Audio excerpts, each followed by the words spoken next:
man. Detroit versus everybody, man. Detroit, we rep the hardest, man. We gain the hardest. You know what it is, man. Detroit, CJ, holla at your boy when we get home. Don't forget to check out our sponsor, The Health Blaze, at thehealthblaze.com.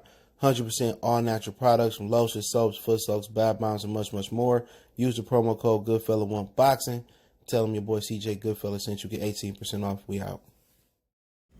All right, The Ring magazine, which is owned by Golden Boy, that's why it's not really respected as the lineal title, because there's a conflict of interest with the promotional company owning the Ring belt. But they named Tyson Fury and Teofimo Lopez co-fighter of the year. Let's talk about it. Hit that subscribe button, bell icon button, share the video, and maybe I'll drop some. Man, I just drop my I don't know. Maybe later I'll drop my fighter of the year awards, but or another time. But basically, hit the subscribe button, bell icon button, check our boxing news playlist out. Appreciate the love, support. And my opinion on this is just simply, I'm okay with it. You know, I'm okay with Teofimo Lopez doing the Mandalorian and showing the young guys the way and really, you know, living what he taught and fighting Lomachenko. Okay? And you got to respect Tyson Fury. They have no evidence that Tyson Fury cheated. So until they can show visual evidence, I'm okay with that. But if you had to ask me to pick between the two, I think Tyson Fury performance was better than Teofimo Lopez performance. I just think he didn't lose a second, he didn't lose a minute, he didn't lose a round to Deontay Wilder, and he beat him during his people African American history, Black History Month. You know, and I felt that he won the first fight. You know, pretty much he won. But you know, I just think it was just a better event. You had people there, had a different type of energy in the building. You had full capacity, to be exact. And I just think his performance was more dominant, more convincing, and it was more action-packed, in my opinion. You know, even though Lomachenko didn't do much for like 8, 9, damn near 10 rounds, you know, well, for the first 5 or 6, 7, 8 rounds, to be exact, I mean, Deontay Wilder was trying versus Tyson Fury. You know what I'm saying? He was legitimately trying. He just didn't have shit for Tyson Fury to be exact. He tried to hit him with his 2 big right hands, and Tyson Fury rolled with him and ate him. So he gave an effort. Lomachenko gave away the first 6 rounds, 7 rounds, 8 rounds. And when Loma hit Teofimo Lopez didn't take the shots that well.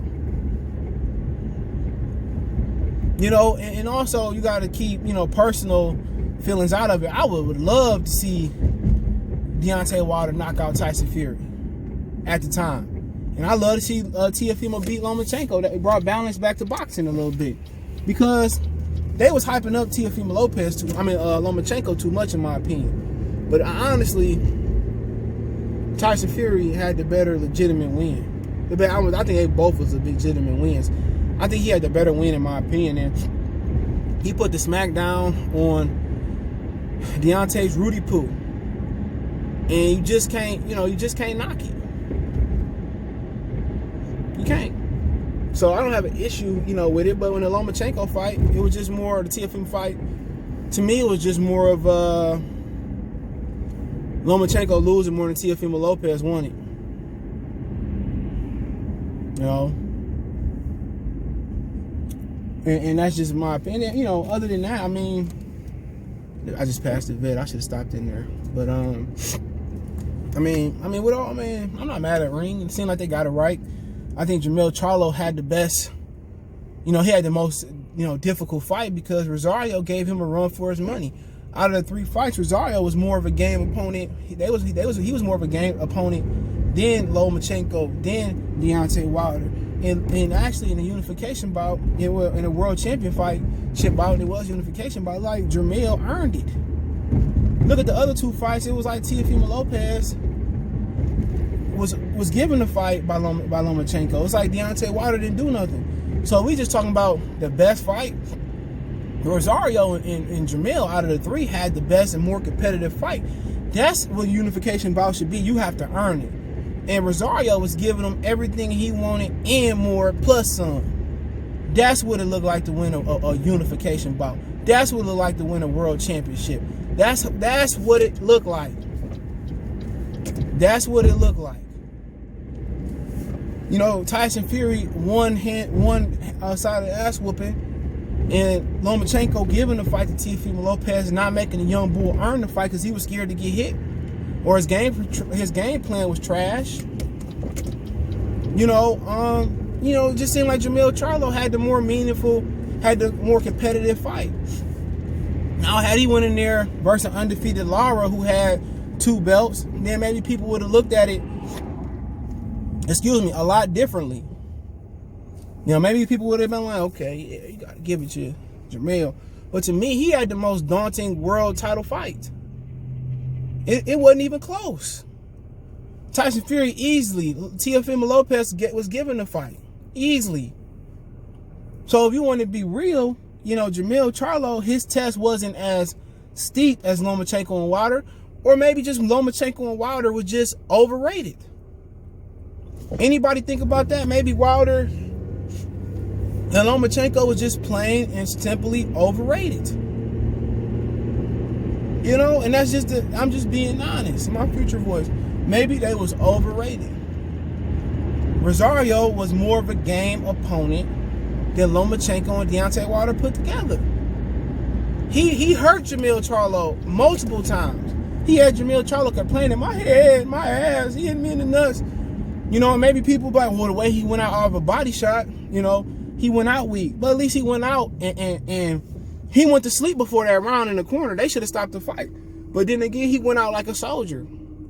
He ain't go in there and lose every round or give every round away like Lomachenko. He didn't go in there and lose every round like Deontay Wilder get dominated. So, what happens is these boxing writers and fans and content creators, whatever you want to call them, they have their expectations of opponents. Oh, Lomachenko is a great fighter, or Deontay is and them motherfuckers ain't shit. Because if they're great fighters don't lose and get dominated like that, even on their off nights. You have exceptions. But then again, Joe Frazier got up 50,000 times versus George Foreman, and he fought him again. Usually you don't see a lot of great fighters get dominated and make excuses the way Wilder and Lomachenko do. You don't see it. And I'm gonna be different. Jermell Charlo is my fighter of the year. The Fury fight was cool. It was a domination. I felt he won the first fight. Teofimo Lopez fight, I felt like Loma gave him the fight. And I still love Teofimo Lopez as a fighter. But to be honest, Jermell Charlo is my fighter of the year.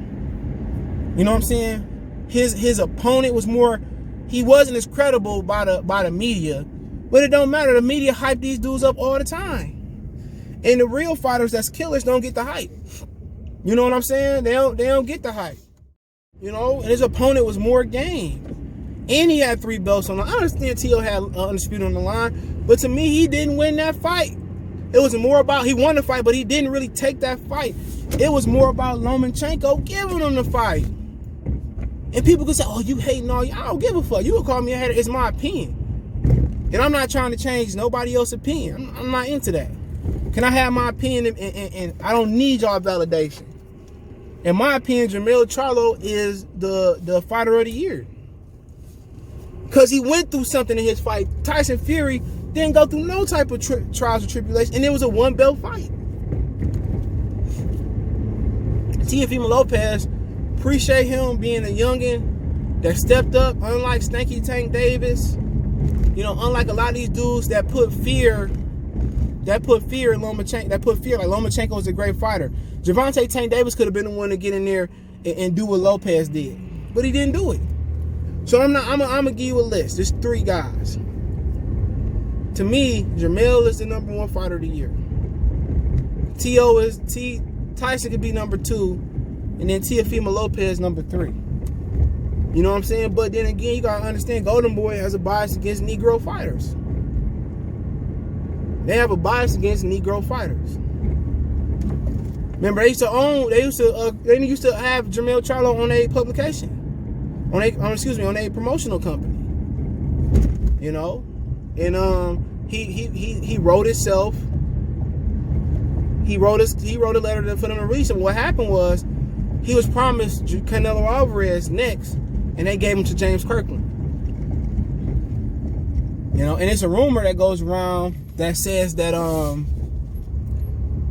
when he fought James Kirk and Canelo, it was something in the contract that said he couldn't have Ian Wood. You know, and it's crazy to me, man, but you know, it is what it is. But Jermell is my fighter of the year, for y'all who don't know. But let me know what you guys think. Don't forget, we on Facebook, Instagram, Twitter. You can reach out if you have a business question, inquiry, sponsorship, video quest. All my social media links in the description. Fast way to reach me is Twitter, then Facebook, then Instagram. Also got a Facebook group. Check that out. All the links in the description. Want to make a financial donation? Cash App CJ Good 313. That's in the description. PayPal link in the description as well too. Appreciate the love and support. The best way to support the channel and donate is share the video and hit that subscribe button, bell icon button. Appreciate the love, support. One time for the one time we done.